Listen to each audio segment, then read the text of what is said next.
Good evening. Quick update. Breaking news. I was watching Game of Thrones backstage. Just want to let y'all know. First, big spoiler of the night, Tyrion Lannister drank a potion and he grew 8 feet tall. Really weird! Peter Dinklage is tall now! Weird! Anyway, enjoy the show! Good evening, I'm Jen Cain. And I'm Austin Rogers. Here's our top story. Alabama passed the most restrictive abortion bill in the country on Tuesday. It was a change of pace for the predominantly white male legislature, who in matters of sex are used to going soft. RNC Chair Ronna Romney McDaniel said she would have included exceptions for rape and incest in Alabama's abortion law, but that her party is a broad tent. She explained that by broad tent she means a tent to keep broads in until they give birth. New polls show that Joe Biden continues to lead the field of Democratic presidential candidates, which is strange because Biden usually prefers to trail closely behind.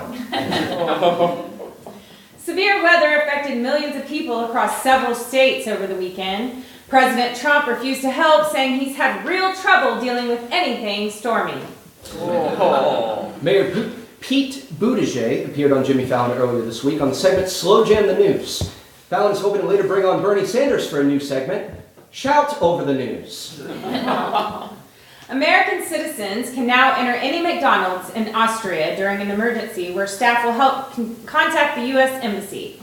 Proof of purchase necessary, terms and conditions apply, offer valid only at participating locations. PG&E, California's biggest utility company, plans to cut electricity this summer on highly windy days to avoid causing another wildfire. In other words, their plan for preventing wildfire is to make everyone light a bunch of candles.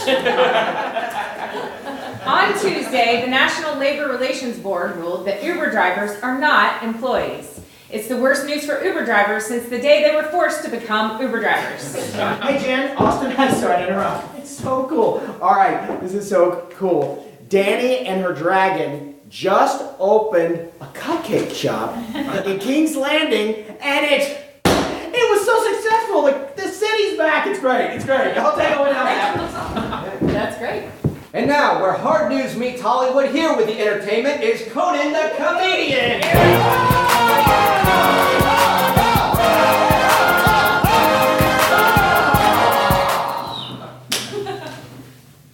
After 20 seasons, ABC has canceled Who Wants to Be a Millionaire?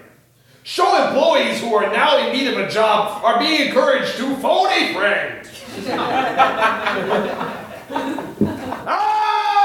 Who is the weakest link? Detective Pikachu earned $58 million at the box office last weekend. The best debut for a movie based on a video game. Except that record's going to be shattered by next summer's Minesweeper, Bored at Work. Conan prefers Candy Crush. The final 4 contestants have been revealed on The Voice, which means soon we'll find out which singer will join the other 3 in total obscurity. Conan's voting for the heavyset black chick.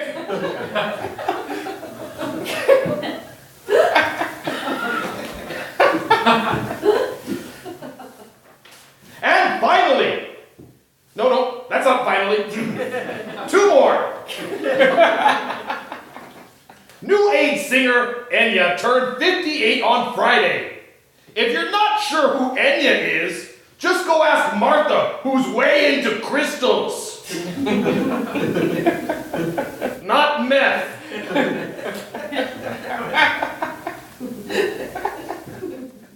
And finally, Keanu Reeves revealed that he and Sandra Bullock have had crushes on each other while filming Speed in 1994. But they did not pursue the relationship because they were both under 55. Speed limit jokes are hilarious!